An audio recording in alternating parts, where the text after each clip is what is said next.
Bom, Bom dia, bom dia. Dante. Inicialmente, quero lhe parabenizar pela excelente palestra e dizer Obrigado. assim, aquela coisa, né? Nada acontece por acaso.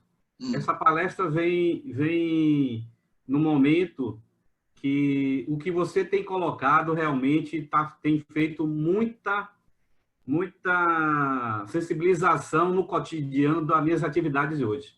Só para você ter uma ideia, eu queria só resgatar algumas coisas importantes que eu também sou professor, né? Em alguns momentos de atividades práticas em sala de aula, eu constatei que os alunos, de tão escravos da tecnologia, eles deixavam de conhecer a formação da base daquele trabalho, porque já achava tudo pronto dentro de um app, dentro de um celular, era só apertar um botão. sim. Isso foi realmente uma realidade muito, teoricamente, chocante, que isso foi em 2003, né? Mas você vê como a tecnologia tem avançado tanto, e a gente vê aí os exemplos, principalmente Steve Jobs não conversava com os filhos, ele conversava com os filhos por e-mail. E às vezes, quando sentava para reunir a família, cada um da família era um celular e um conversando com o outro numa mesa de jantar. Aí, então você vê como realmente essa humanização hoje está afetando a mente das pessoas. Mas o que eu gostaria de acrescentar, assim, testemunhos importantes que eu trago aqui para vocês e para todos, se você me permite. Eu trabalhei numa empresa que o gestor financeiro, às segundas-feiras, das 8 às 9 horas, ele reunia todas as lideranças e colocava textos para a gente ler e debater no ambiente de trabalho. Então, como toda segunda-feira, normalmente as pessoas não gostam, né? Já chegam estressadas do trabalho, preocupadas, e que segunda-feira vai ser chata, toda segunda-feira é chata. Com essa atividade, ele tornava os gestores muito mais humanizados, alegres, motivados dentro da empresa. Então, isso era uma higiene mental fantástica, que às vezes uns chegam da segunda-feira cansados por ter se divertido muito no final de semana, mas tem outros que chegam estressados, porque o final de semana foi de problema de família, problema de doença, essas coisas. Então, eu achei fantástica essa experiência, né, que eu queria compartilhar com vocês.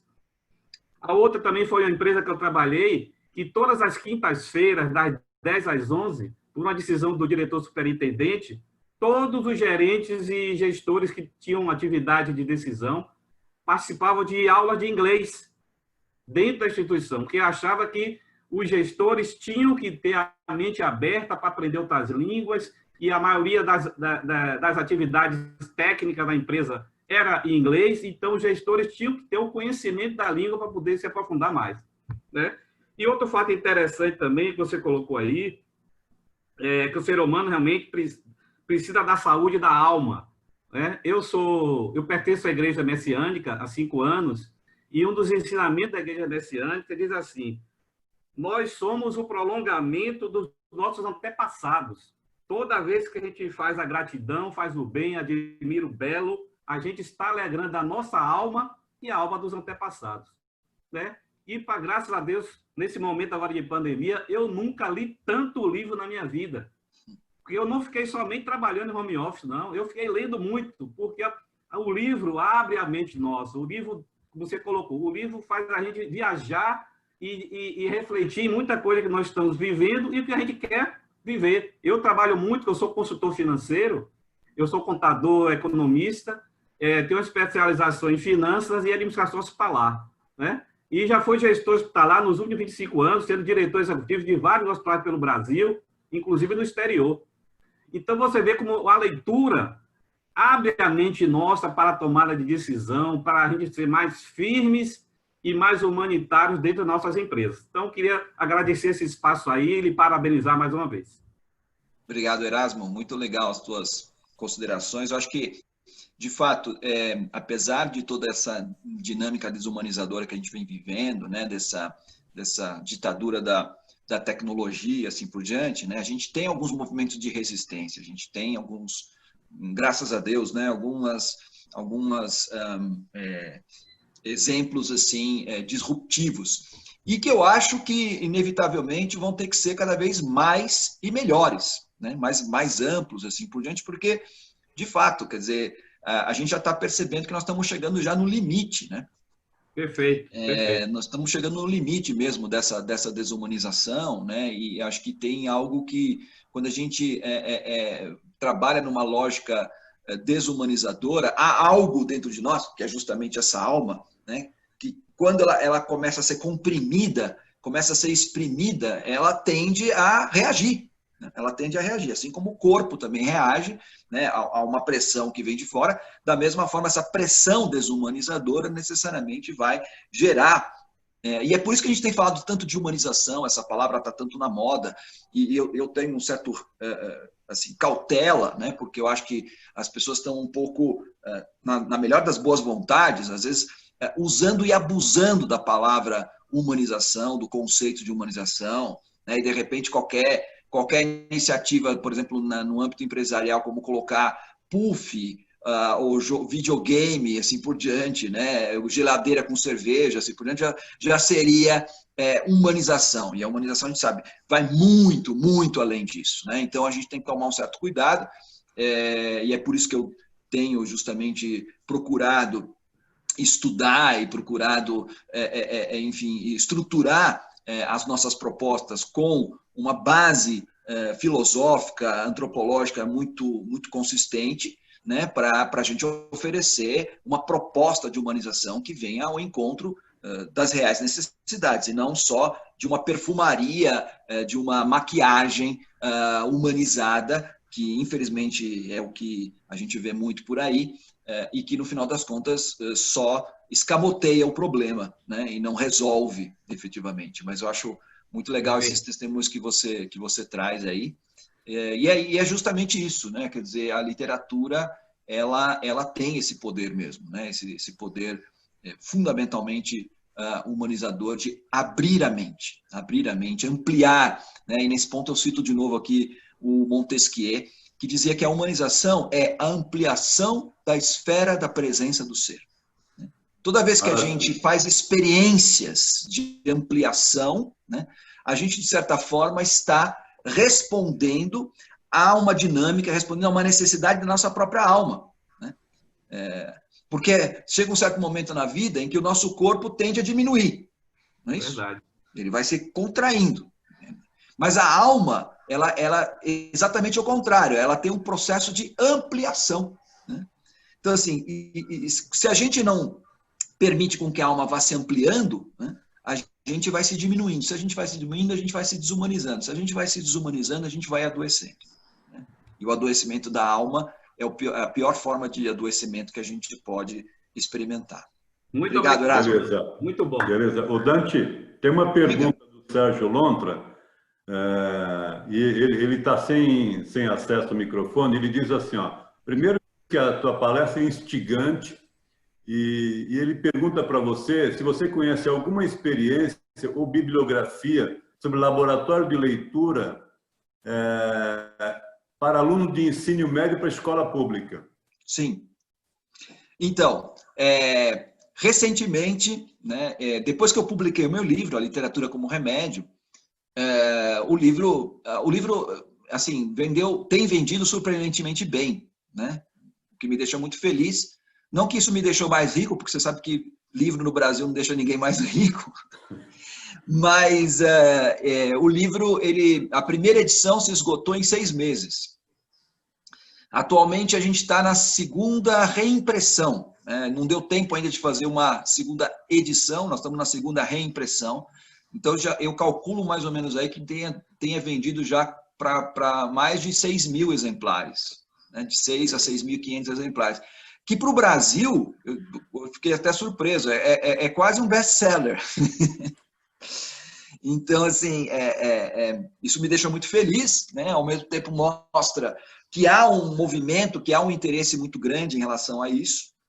E, recentemente, há mais ou menos um ano atrás, eu recebi um e-mail de uma professora de escola pública da periferia de São Paulo, que tinha lido o meu livro, era uma professora de literatura, ela tinha lido o meu livro, e ela ficou profundamente instigada, profundamente emocionada com o livro, e ela fez uma espécie de uma adaptação, porque no livro Literatura como Remédio eu descrevo a metodologia, né, ela fez uma adaptação da metodologia para trabalhar com os alunos dela dentro de sala de aula. E ela teve um resultado tão impressionante, né? Muito próximo daquilo que eu venho trabalhando no âmbito acadêmico e corporativo, que ela acabou fazendo um mestrado na USP sobre a aplicação do laboratório de leitura na escola pública. Na verdade, ela é professora do ensino fundamental, se não me engano, agora é do 7º, 8º ano do ensino fundamental. Eu fiquei muito, muito feliz com essa resposta, né, com esse desdobramento, e ela, inclusive, me convidou para ser da banca de examinadora, né, do mestrado dela. Isso aconteceu agora em julho, foi a defesa, saiu muito bem, o trabalho ficou muito bonito, e isso está abrindo agora uma perspectiva, né, de levar essa experiência do laboratório de leitura para a escola básica, né? E eu gostei da pergunta do Sérgio, porque esse tem sido uma das frentes mais importantes para mim, né? Quer dizer, porque às vezes a gente tem o seguinte, a gente usa o laboratório de leitura para corrigir problemas, né? Ou desvios que foram acontecendo ao longo de uma formação que vai desde o ensino básico, passando pelo ensino médio, chegando até o universitário, que é distorcido, né? Um ensino baseado mais do que na formação, na formatação. Infelizmente, no Brasil e de maneira geral no mundo, né, a educação ela não é formativa, ela é formatativa.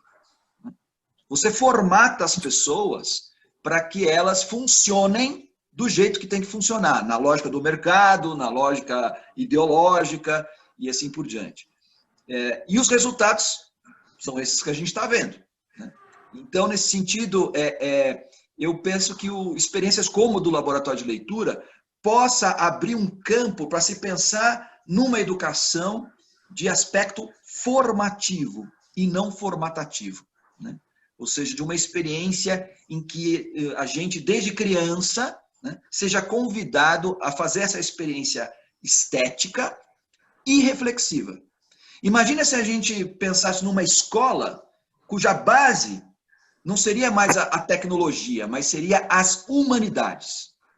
A literatura, as artes, né, as viagens. Imagina, né? A tecnologia ela continuaria sendo utilizada, mas num sentido muito mais humanizado do que ela vem sendo utilizada hoje. Porque a gente estaria cuidando, em primeiro lugar, de formar cidadãos, de formar seres humanos, que depois atuariam em áreas técnicas, em áreas administrativas, em áreas de gestão, e assim por diante. O mundo a educação está de ponta cabeça, né? Primeiro a gente forma o robozinho, certo? E aí depois a gente quer que ele seja criativo, que ele seja humanizado, que ele seja empático. É um contrassenso. Legal. O Dante, o Sérgio está perguntando se você pode citar o nome dessa professora. Posso. O nome dela é Luciana de Paula. Legal. Eu acredito, inclusive, que a dissertação de mestrado dela já esteja disponível na base de teses da USP. Né? Bacana. Eu não me lembro agora exatamente o nome do trabalho dela, mas é alguma coisa como literatura e humanização e tal. Ela justamente mostra como ela aplicou o método do laboratório de leitura numa experiência de sala com alunos do ensino básico.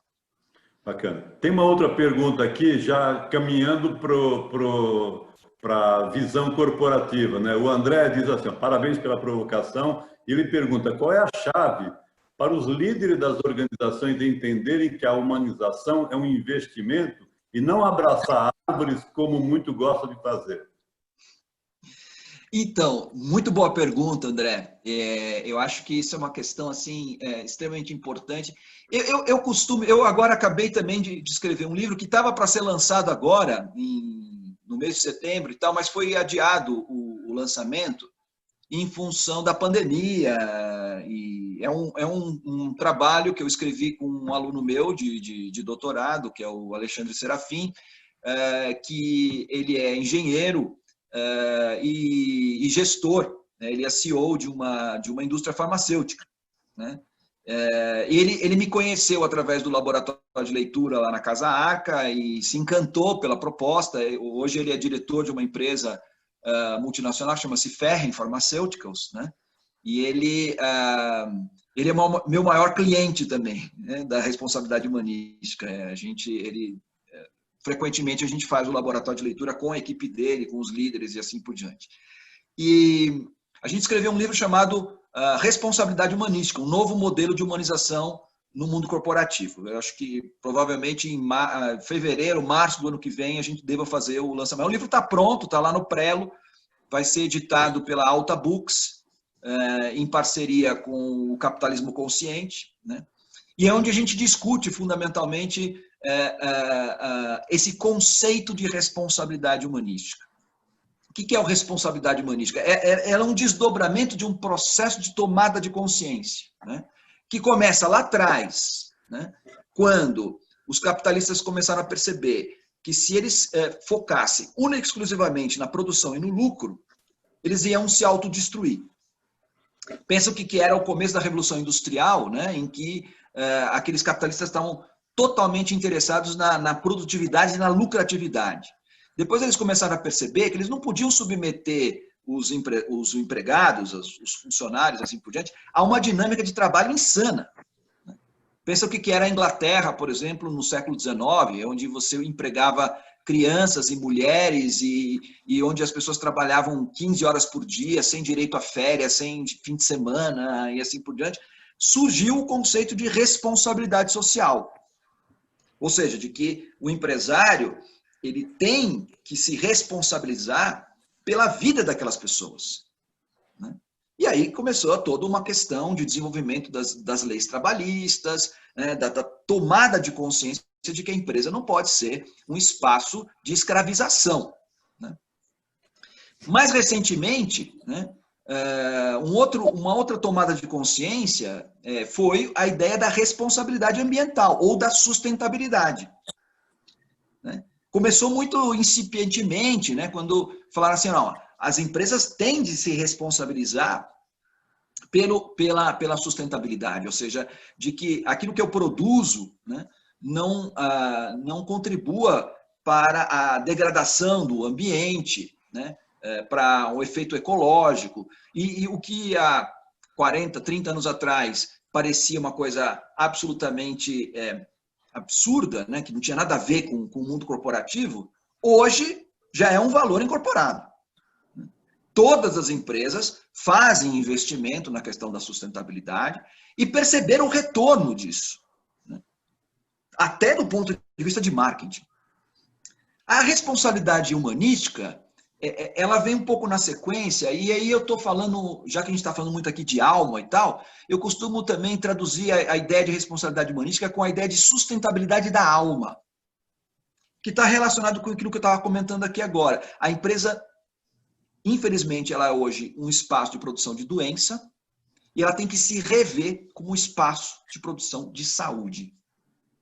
Isso é a tomada de consciência de responsabilidade humanística, ou seja, a necessidade de investir, né, na formação humana, não só profissional, né? O Erasmo deu alguns exemplos interessantes, assim por diante. Acho que hoje é indiscutível o fato de que a gente tem que investir na formação profissional dos colaboradores e assim por diante, mas não pode ficar só no aspecto profissional, tem que ir para o aspecto humano, dessa saúde da alma, né?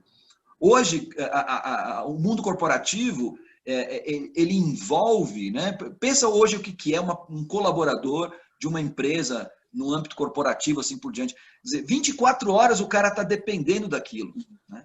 A vida dele, né, está profundamente marcada por isso. Então, se não for a empresa que for oferecer para ele um espaço de desenvolvimento do ponto de vista humano, quem é que vai oferecer, né? E por que vale a pena oferecer? Porque oferecendo esse crescimento humano, esse desenvolvimento humano, você está investindo na saúde daquela pessoa. Na saúde no seu sentido mais amplo e mais integral, né? Então, evitando com que ela adoeça, que já é uma grande coisa, mas não só evitando que ela adoeça, mas promovendo o crescimento humano daquela pessoa, né? No sentido de que ela se desenvolva no autoconhecimento, no conhecimento do mundo, no conhecimento do humano. Isso vai fazer dela uma pessoa necessariamente mais proativa, mais criativa, né? Eu tive uma experiência interessante, por exemplo, de aplicar o laboratório de leitura com um grupo de líderes da área da Natura. Foi uma das primeiras empresas onde eu apliquei o laboratório de leitura. E foi muito interessante porque a gente colheu muitos resultados do ponto de vista, olha só, de inovação. Um dos caras que participaram, um dos gestores, dos líderes da área de inovação, ele me comentou assim o seguinte, né, que ele tinha adorado aquela experiência. A gente estava lendo lá, se não me engano, o Retrato de Dorian Gray, do Oscar Wilde, né, que fala sobre beleza. E, obviamente, a Natura, uma empresa que lida com a questão da estética, da beleza, aquela coisa toda. Ele falou assim, Dante, isso aqui foi extraordinário. Eu nunca imaginei que um livro e um debate sobre o livro pudesse suscitar tantas ideias inovadoras. Porque a gente faz assim, ó, o nosso gestor coloca a gente dentro de uma sala, nos dá todos os equipamentos possíveis e imaginários e fala assim, inove. Mas vou inovar a partir do quê? Inovação pressupõe repertório. Repertório, né, é formação humana. É literatura, é cultura, é filosofia, é história, né? E isso está faltando de maneira bastante efetiva no mundo corporativo, né? Então, acho que eu não sei se eu respondi aí a questão que o André traz, mas que eu acho que é muito interessante. Eu acho que as empresas estão tomando consciência disso. Eu vejo isso como um movimento que tem um futuro gigantesco, assim como já teve a questão da responsabilidade social e a questão da responsabilidade ambiental, a sustentabilidade. Eu vejo que o próximo investimento, o próximo passo, a próxima tomada de consciência no mundo corporativo é o conceito de responsabilidade humanística. É o investimento na sustentabilidade do indivíduo, da alma, né, das pessoas. Raimundo, me permita só fazer uma complementação. Por favor, aqui. Rafaela. Primeiro, professor Dante, muito obrigada. Foi uma manhã incrível, assim, de grande conhecimento e ampliou aí a minha percepção em relação aos projetos relacionados a essa questão de humanização. Eu sou Rafaela Rosa, sou da Playcipa. A Playcipa é uma empresa de gestão ocupacional. Nós trabalhamos com medicina do trabalho há 25 anos.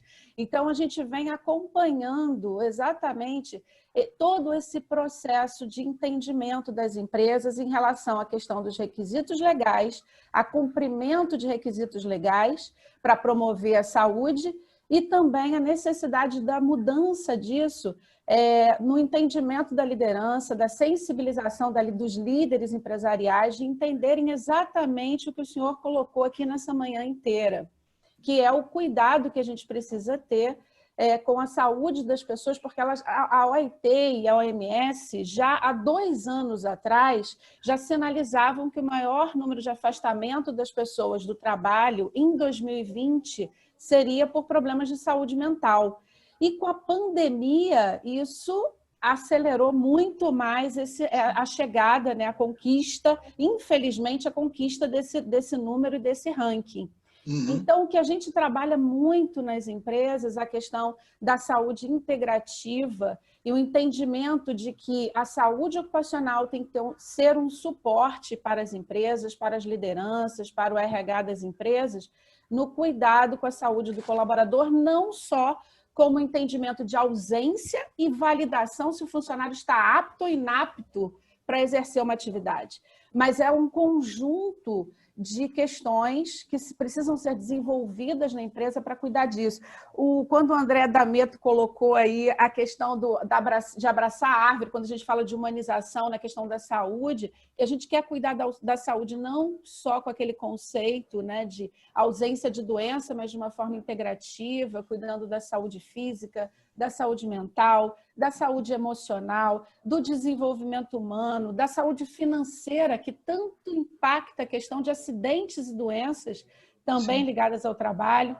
Enfim, é só para reforçar a importância do que o senhor está colocando aqui, um especialista que há tanto tempo vem pesquisando isso e, assim, a nossa dificuldade ainda hoje de conseguir sensibilizar as lideranças para esse cuidado. Isso é o que a gente tem feito diariamente, todo esse tempo, e eu falo que a gente trabalha realmente de uma forma independente do tamanho da empresa. Pode ser uma startup com 2 funcionários, 3 pessoas ali trabalhando, mas a importância da saúde e de cuidar da saúde dessas pessoas de forma integrativa é fundamental. É isso, é só uma colocação. Obrigada pela manhã. Eu que agradeço, Rafaela, muito legal e eu acho que vai muito ao encontro mesmo dessa realidade que a gente está vivendo, né? E eu acho que o que você pontua é muito importante. O grande desafio é a sensibilização. A sensibilização dessa temática, o mostrar, a gente está um pouco, talvez no mundo corporativo, um pouco, de certa forma, limitado e um pouco acomodado em certos procedimentos, em certos costumes e hábitos, principalmente no âmbito do RH, né, dos recursos humanos, né?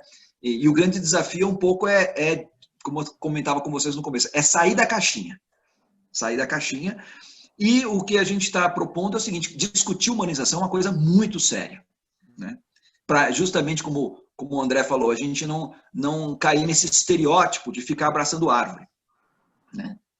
Ou então colocar geladeira com refrigerante e cerveja, né, na sala de descompressão, né? Humanização vai muito, muito além disso. Isso significa, humanização significa eminentemente investimento na formação humana das pessoas. Na humanização no sentido enquanto formação humana. E aí, eu acho que a experiência com a literatura, a experiência com as artes, com as humanidades, ela tem mostrado ser um caminho extremamente promissor e efetivo nesse sentido. Obrigado, Rafaela. Legal, Érica.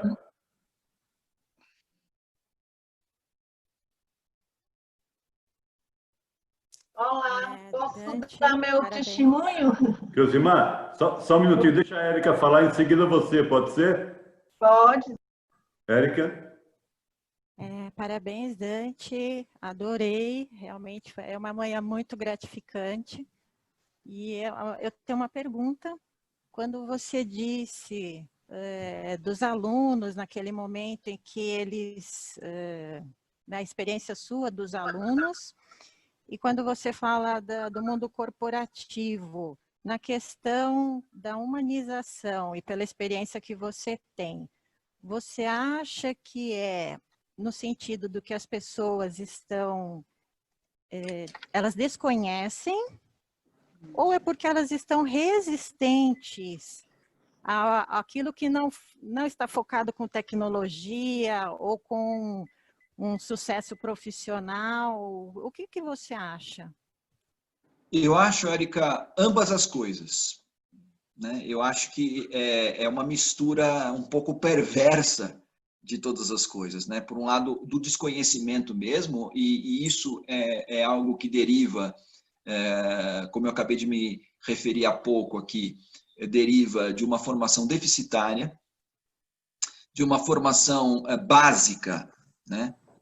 Na minha maneira de entender, totalmente distorcida, de uma educação básica que está fundamentada na ideia de que o que você está formando são técnicos, né?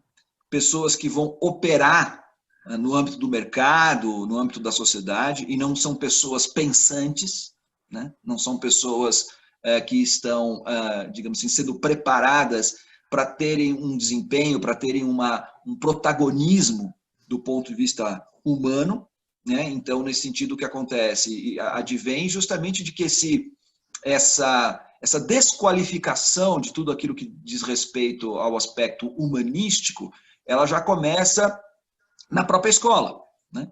E muitas vezes na própria família, né?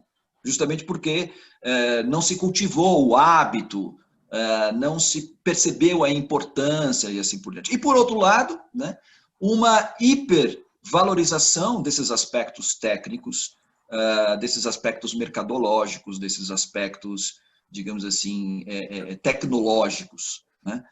E eu acho que a gente está... Isso acaba criando meio que uma espécie de um círculo vicioso perverso mesmo, né? De alienação. De alienação. E o resultado disso, né? Por exemplo, na área da saúde, né?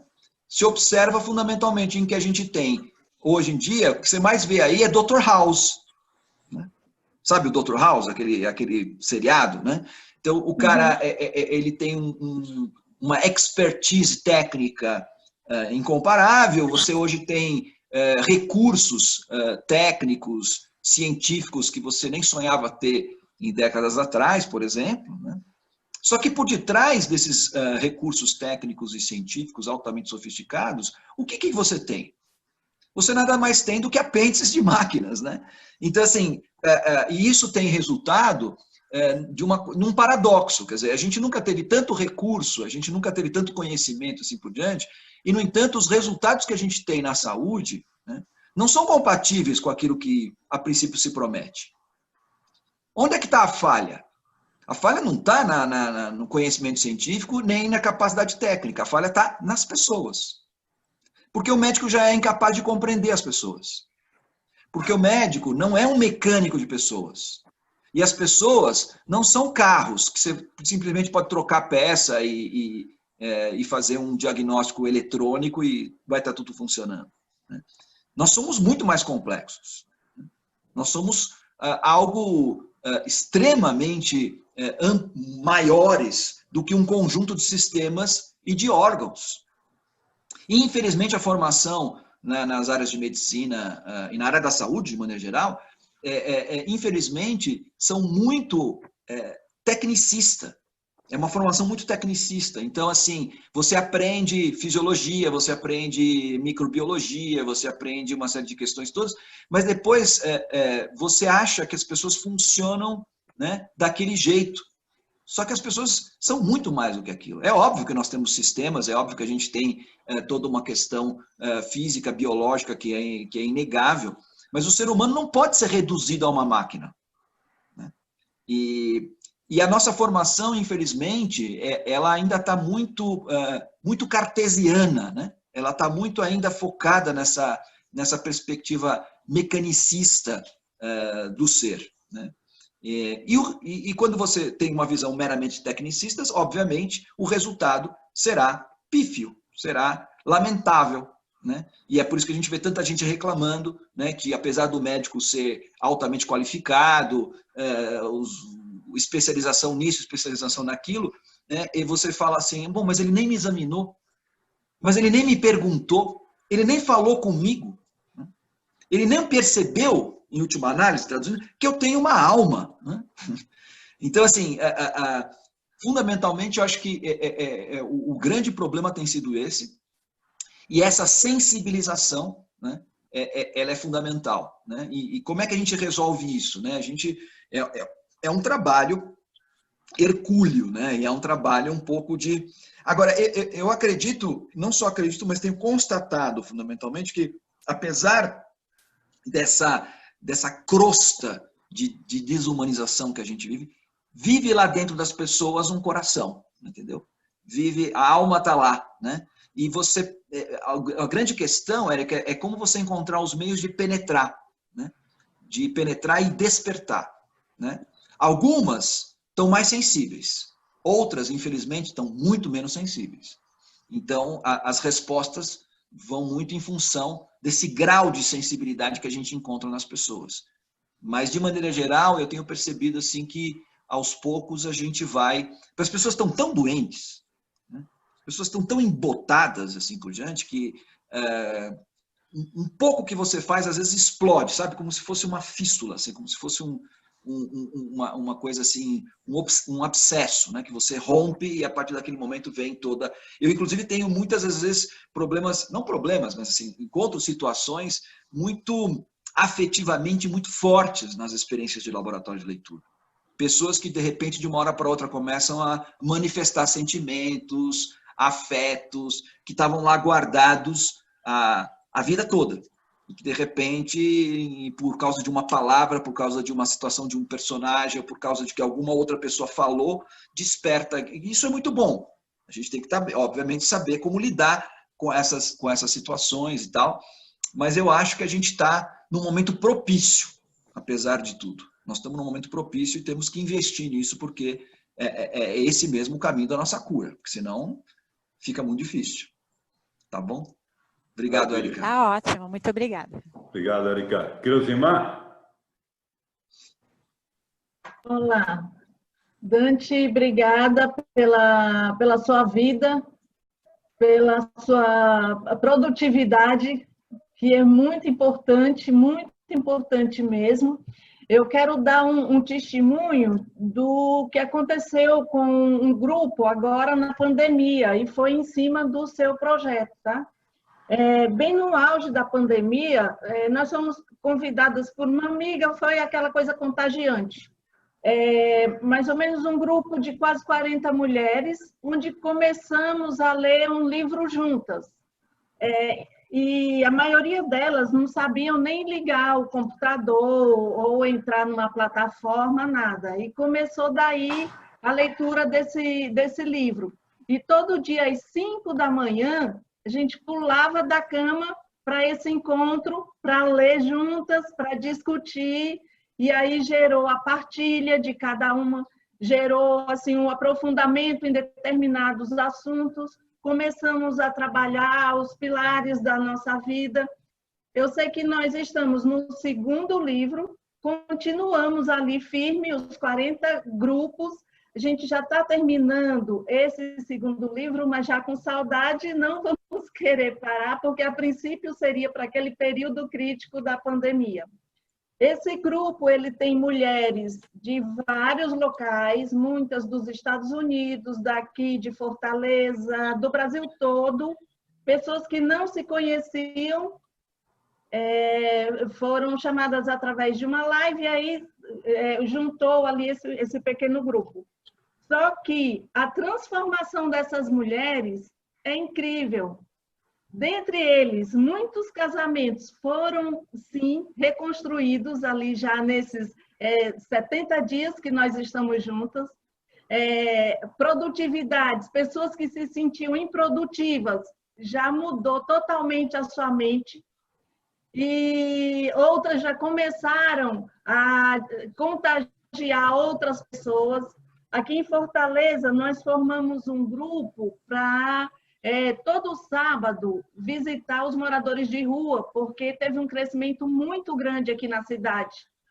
E aí, esse grupo leva um lanche para esses moradores de rua e tentam conversar com eles, dar um pouco de calor humano para eles ali. Então, isso aí está fazendo toda a diferença. Por outro lado, eu também participo de um grupo que são as Mulheres do Brasil. E as Mulheres do Brasil, elas trouxeram uma pessoa que até é da Bahia, que não é uma mulher, mas é um homem que tem um projeto muito lindo, a Solidão Solidária, e eu fui convidada para regularizar a instituição que seria o suporte dessa instituição, desse projeto da Solidão Solidária. A Solidão Solidária é um grupo que ele vai trabalhar com esses moradores de rua, traz eles para o lado da arte, do teatro principalmente, e ali ele começa a conviver com pessoas normais e tem uma transformação de vida. E nós conseguimos juntar esses dois grupos, uma parte do grupo dessas mulheres e esse projeto das Mulheres do Brasil. E aí tem pessoas de várias especialidades, tem a nossa líder do Mulheres do Brasil, uma defensora pública, que ela já tem mais facilidade de regularizar a situação de vida dessas pessoas, moradores de rua que não têm documentos, eles nem recebem o benefício do governo porque não tem documento, não tem um smartphone para poder solicitar aquela ajuda. Então, assim, tem muitas pessoas carentes. E isso é tudo através da leitura de livros que a gente vai crescendo. Então, assim, foi um milagre que aconteceu nesse grupo e que a gente está tentando expandir para outros. Mas, assim, começamos de uma forma muito inocente. Esse teu laboratório, ele pode até vir para o nosso grupo e a gente aumentar mais pessoas e a gente até, de alguma forma, aperfeiçoar, sim, a nossa atuação, né? Fazer alguma coisa mais estruturada. Então, parabéns, sim, e isso é muito importante hoje, viu? Obrigado, Creusimar, e parabéns para você também por essa iniciativa, né? E a gente, assim como esse caso que você relata, tenho também tido, claro, até em função do meu livro e no sentido que a gente vai se projetando aí, o trabalho vai ficando mais conhecido, muitas pessoas vêm dando testemunhos, né, de situações semelhantes a essa que você falou, né, esse poder transformador, esse poder humanizador, agregador da literatura, né. O que eu acho que tem, assim, como você acabou de falar, né, eu acho que o que tem, assim, de interessante e de específico do laboratório de leitura é que ele se estruturou enquanto uma metodologia, né, uma metodologia que hoje está descrita, está estruturada e está estudada, avaliada até do ponto de vista científico e tal. E eu tenho agora, inclusive, desenvolvido já faz alguns anos um curso de formação de coordenadores de laboratório de leitura, lá na Casa Arca. Já são mais de 20 pessoas formadas, né, e essas pessoas já estão atuando, algumas delas atuando diretamente comigo, né, através das iniciativas corporativas que eu tenho, outras atuando na própria universidade, no desenvolvimento de pesquisa e com grupos, por exemplo, não só de alunos, mas de pacientes, né? Eu tenho trabalhos riquíssimos. Se alguém tiver interesse também, pode acessar o site do CEF, o Centro de História e Filosofia das Ciências da Saúde, né? CEHFI, da Escola Paulista de Medicina, e tem lá um link para produção científica, e lá tem todas as teses, dissertações, artigos científicos, né, de trabalhos, por exemplo, em que a gente aplicou o laboratório de leitura com grupos de pacientes com psicopatologia grave, pessoas que estão trabalhando com grupos de terceira idade. Tem até o Ricardo Mitucci, que está aqui nos acompanhando, que é meu assessor e também é meu aluno, e está fazendo um trabalho belíssimo com a aplicação do laboratório de leitura com mães de crianças com deficiência. Então, assim, a gente tem aplicado e observado o desenvolvimento do laboratório de leitura em vários cenários, em vários contextos. E acho que a grande virtude aí do laboratório tem sido justamente essa estruturação que você falou, Creusimar, essa dinâmica metodológica que a gente já testou e retestou e que está ancorada, está fundamentada numa base teórica e numa base filosófica, antropológica bastante consistente. Mas parabéns aí pela sua iniciativa e continue, porque a literatura é um santo remédio. Legal. A gente está chegando próximo já do nosso tempo. A gente tem o Ronaldo e a Rosângela. E com o Ronaldo e a Rosângela, a gente vai fazer a conclusão, tá? Tá bom. Bom, Dante, é muito prazer. Eu sou Ronaldo, eu falo do Rio. A minha formação é análise de sistemas, tecnologia. Eu estou anestesiado, né? Acho que essa é a palavra, né? Foi maravilhosa as suas colocações essa manhã. Eu cancelei aqui um encontro, eu tinha que pegar a minha namorada agora, e aí, Creusimar, eu vou ter que acertar essa história com ela, porque ela estava esperando lá e vai falar dessa, mas não consegui sair daqui. Tá? Bom, tem muita coisa para falar, vou tentar ser rápido. Acrescentando ao que a Creusimar falou, essa semana uma senhora muito bem de saúde, tem 81 anos, mas ela é descendente de alemão e ela tem um físico perfeito. E ela falou que nessa pandemia uma das grandes faltas para ela é falar, né? Então, esses grupos de encontro, de leitura, para trocar e falar, né? Ouvir outras vozes que não sejam mensagens ou vozes gravadas, áudios na tecnologia, o contato humano é muito importante. Parabéns.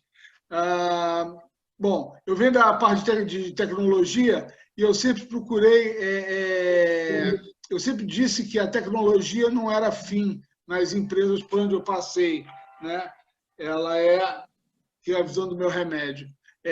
ela é atividade meio, né? Ela é atividade meio para que a gente consiga atingir os nossos objetivos, né?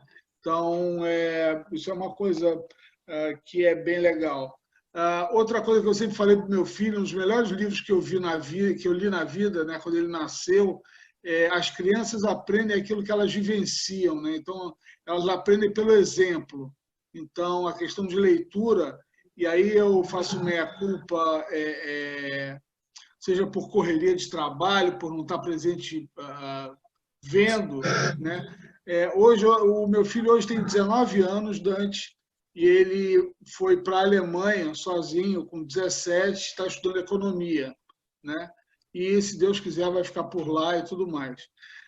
Mas, por conta de tecnologia e dessa padronização, né, que a educação e a economia, né, o mundo hoje faz com que as pessoas sejam obrigadas a seguir determinados padrões para serem aceitos ou para estar na modinha e tudo mais, existe uma resistência muito grande a ler livros, né? Então, eu falo, porra, cara, vai ler, tem muita coisa interessante, pega, ouve.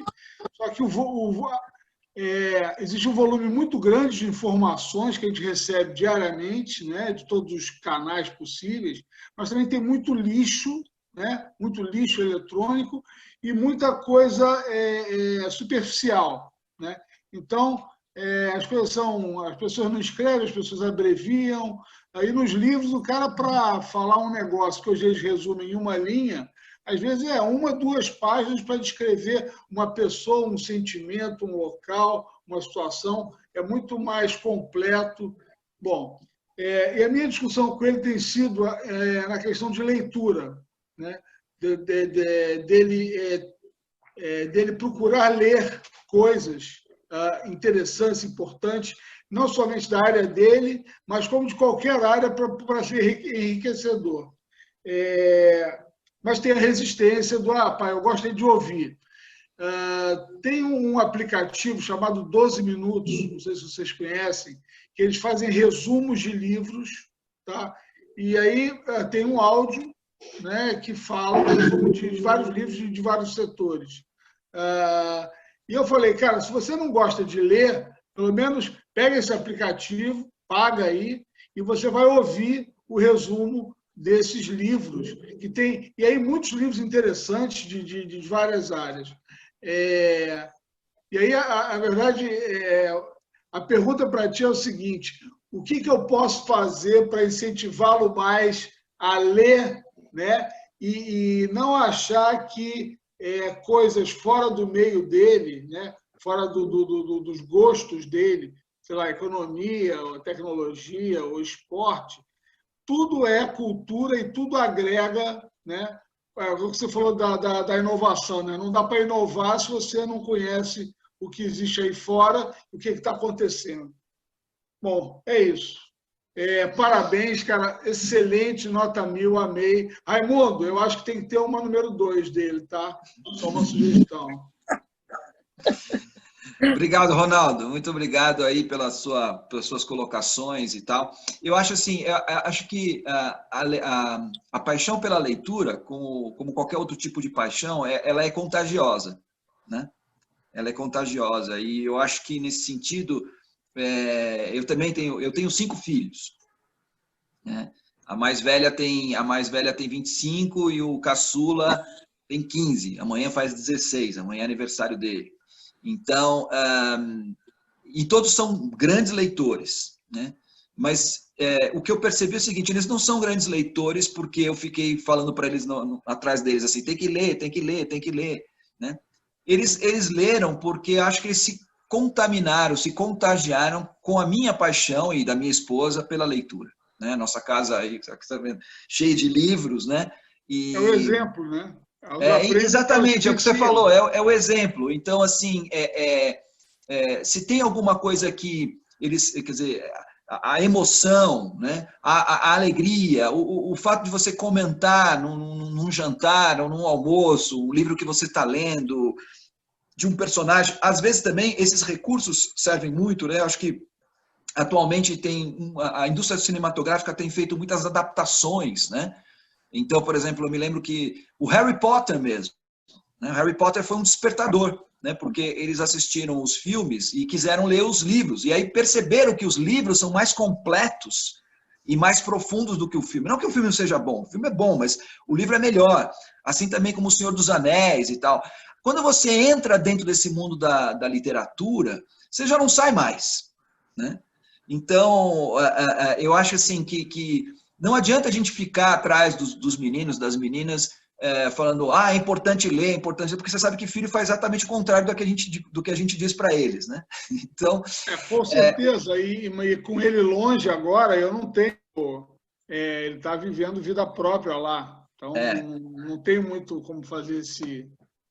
O legal, eu acho, Ronaldo, é compartilhar, né? Então, quer dizer, se você está lendo um livro que você acha que vai interessá-lo e tal, começar a falar, né, com paixão, com interesse sobre aquilo, vai acabar despertando. E vice-versa, né? Vice-versa. A gente tem que estar muito aberto também para quando os nossos filhos trazem, né? Puxa, pai, estou gostando de tal coisa. Você está vendo aquela série? Assiste com ele, ou mesmo que ele esteja longe, né? Assiste depois comenta e tal, e a partir daí pega os ganchos, né? Porque essa série aqui é inspirada... Eu tenho visto muitas séries hoje em dia que têm ligações assim, interessantes com a literatura, né? Então, acaba despertando o apetite para você ir para os clássicos que servir de inspiração para essas coisas mais modernas, mais contemporâneas que estão sendo propostas aí.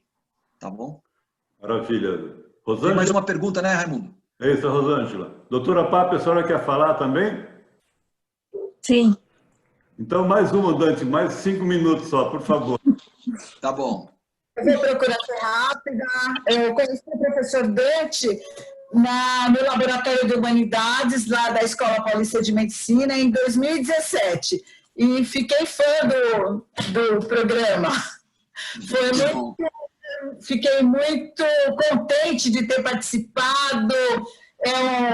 É muito enriquecedor, porque, na verdade, a hora que a gente está comentando o livro, o nosso foi A Elegância do Ouriço, né, da Barry Muriel, né? E traz para cada um de nós, aflora os sentimentos que, às vezes, estão guardados lá no profundo da gente.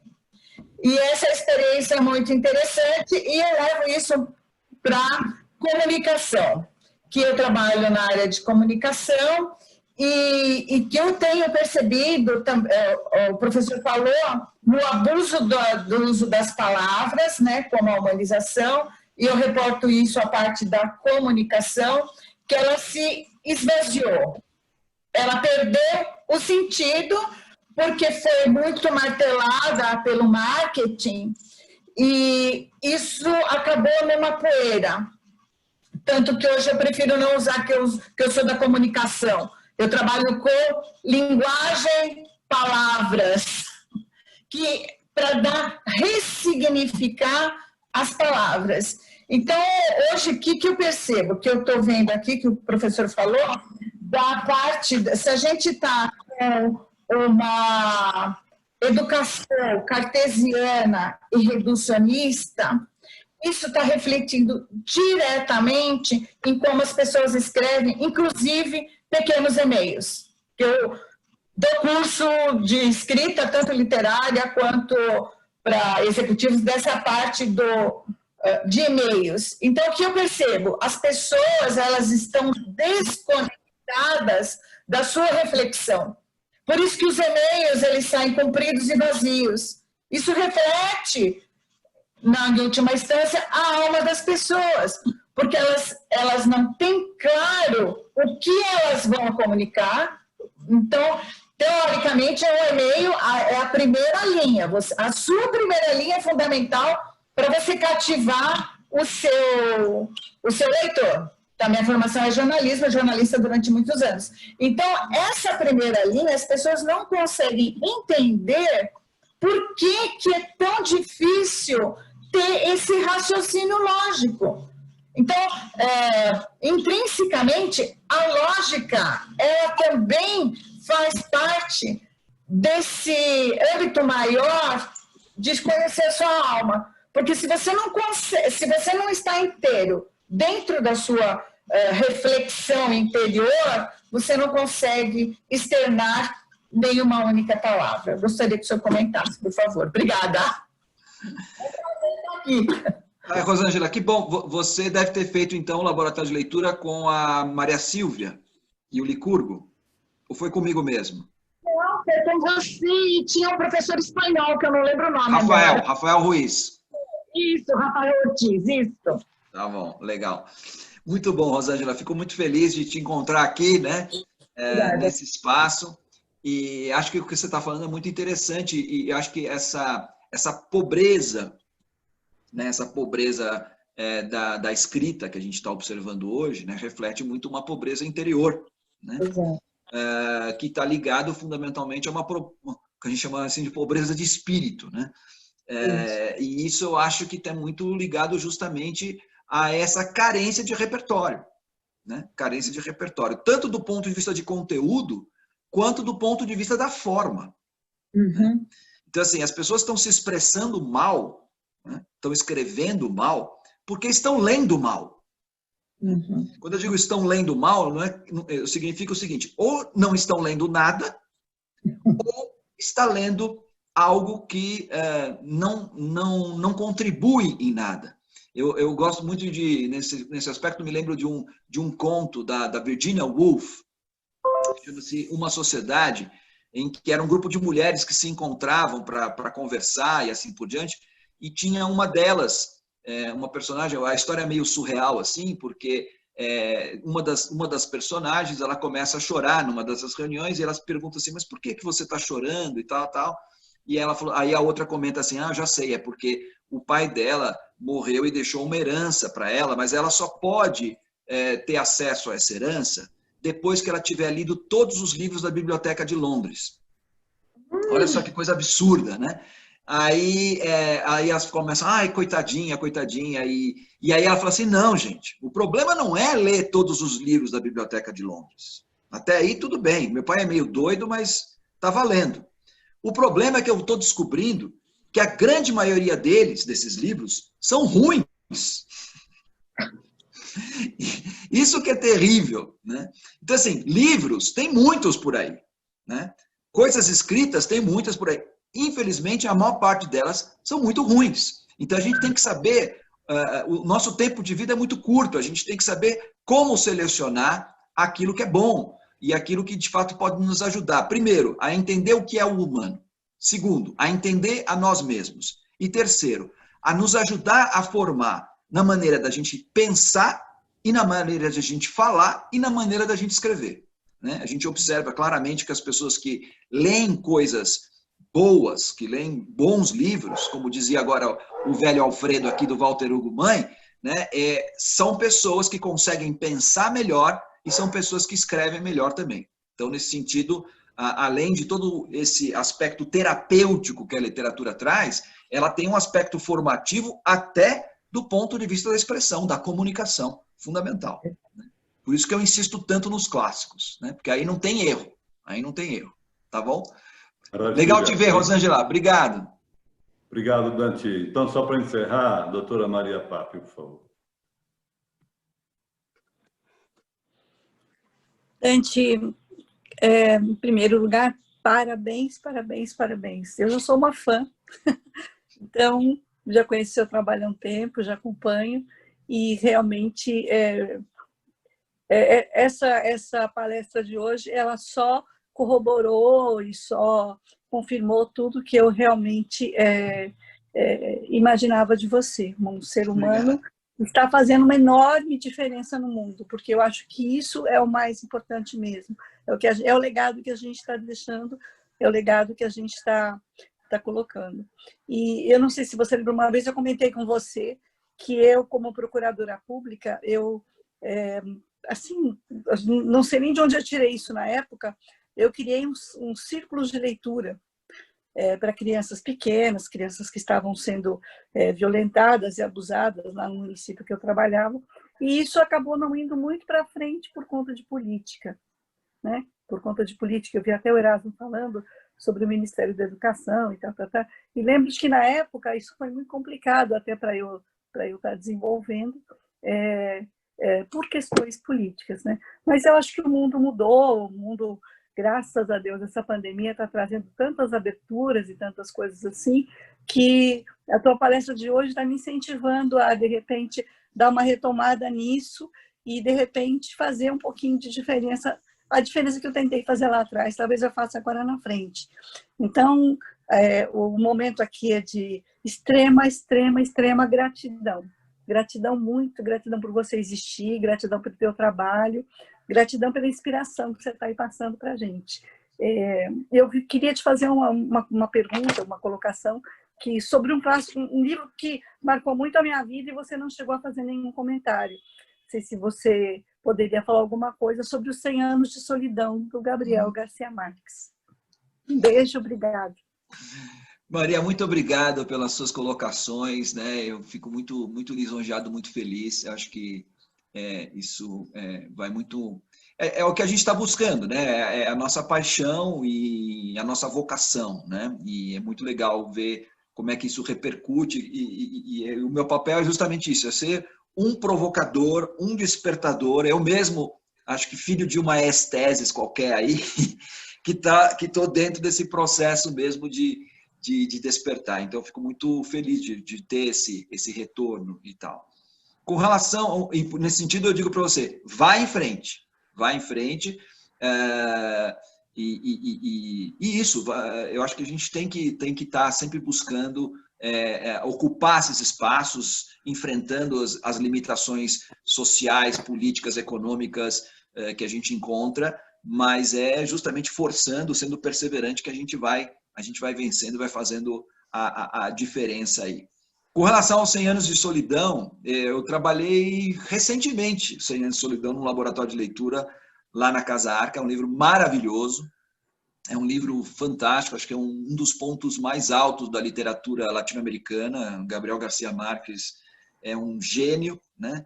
E eu acho que a ideia principal desse livro, se é que eu posso chamar assim, é algo que eu acho que é muito importante para nós hoje, que é a questão daquilo que eu chamo das maldições familiares. Isso, Maldições familiares, E o quanto é importante, né, a gente tomar consciência para que a gente não repita, porque a história é uma repetição não só de nomes, mas de gestos e de atitudes, né, de comportamentos que são reincidentes e que entram dentro de um círculo vicioso, né, naquela ideia da Ouroboros, né, da serpente que come a cauda, né, a serpente que come a cauda e tal, e a necessidade de libertação, né?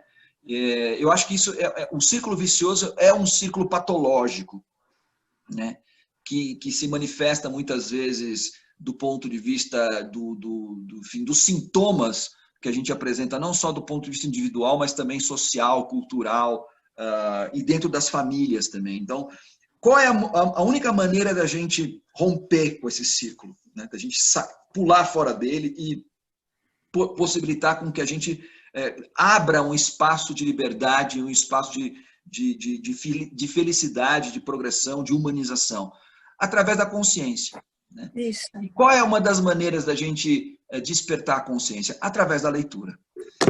Eu tive uma experiência muito legal com 100 anos de solidão, de pessoas que nas suas histórias de convivência, que é como a gente fecha os encontros do laboratório de leitura, falaram o quanto a leitura e a discussão deste livro possibilitou a tomada de consciência de situações que essas pessoas vinham tomando, né? Inclusive alguém lembrava daquela música do Belchior, tão assim, super famosa na voz da Elis Regina, como nossos pais, né? Ainda somos os mesmos e vivemos como nossos pais, né? E como é importante a gente tomar consciência disso para a gente preservar aquilo que os nossos pais nos herdaram de bom e fugir daquilo que eles nos herdaram de mal, né?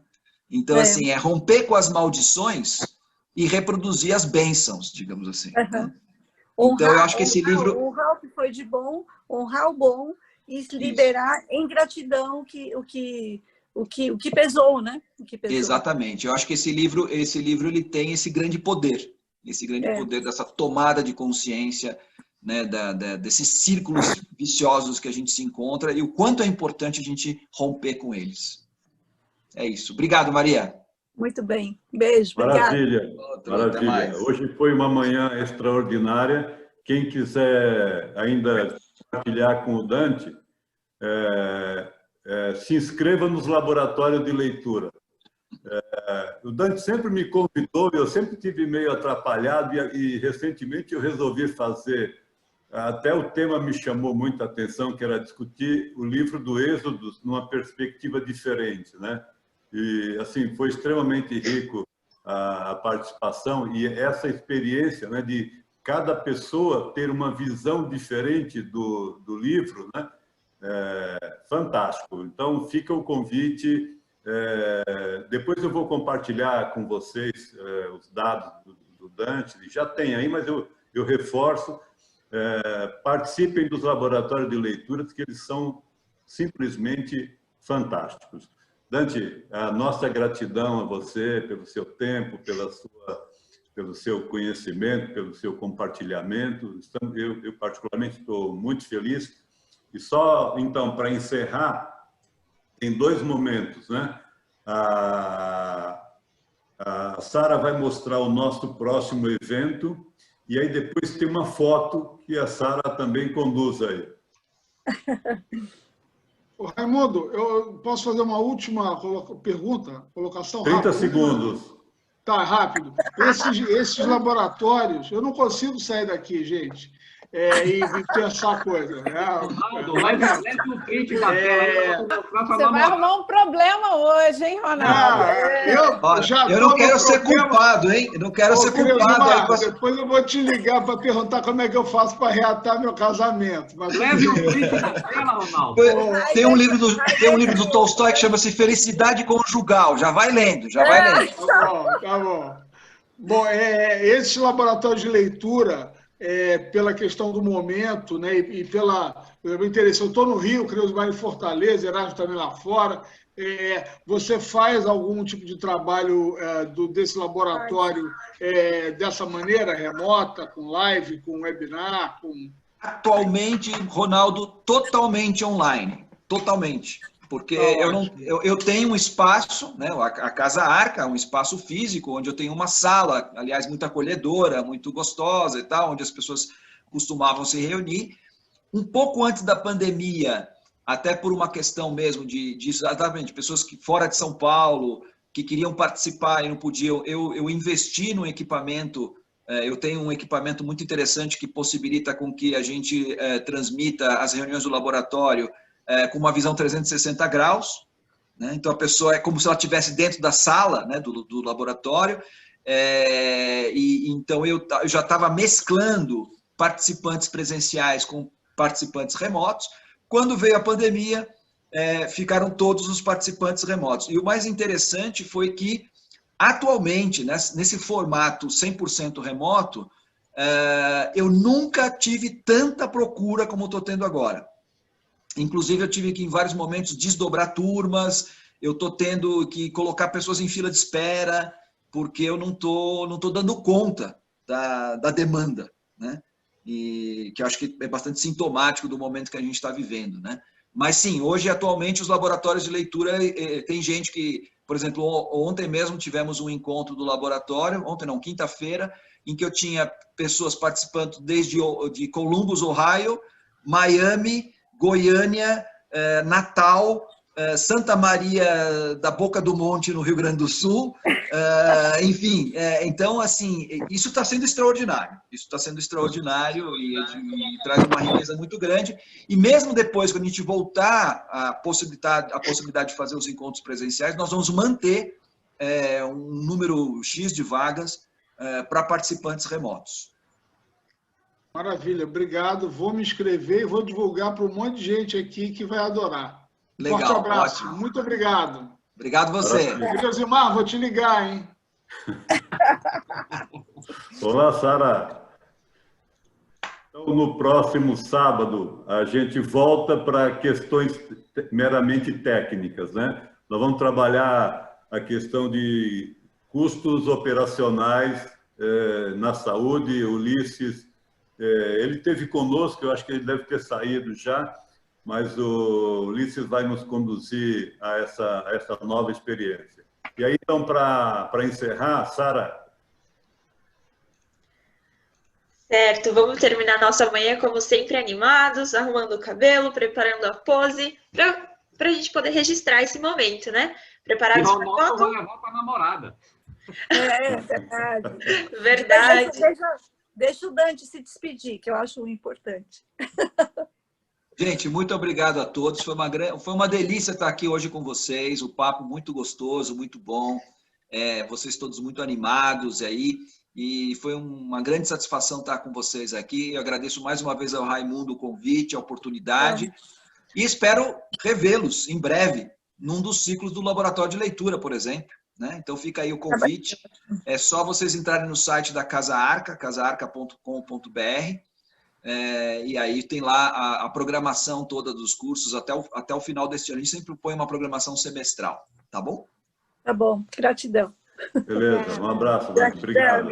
Valeu, gente. Obrigado a vocês. Vamos lá? 1, 2, 3 vamos e... Vamos lá. Prontinho, gente. Muito obrigada. Obrigado a todos. Professor Dante, maravilhoso. Valeu, gente. Grande abraço. Até a próxima. Tchau, tchau. Obrigado. Muito bom, parabéns. Obrigado, um abraço a todos.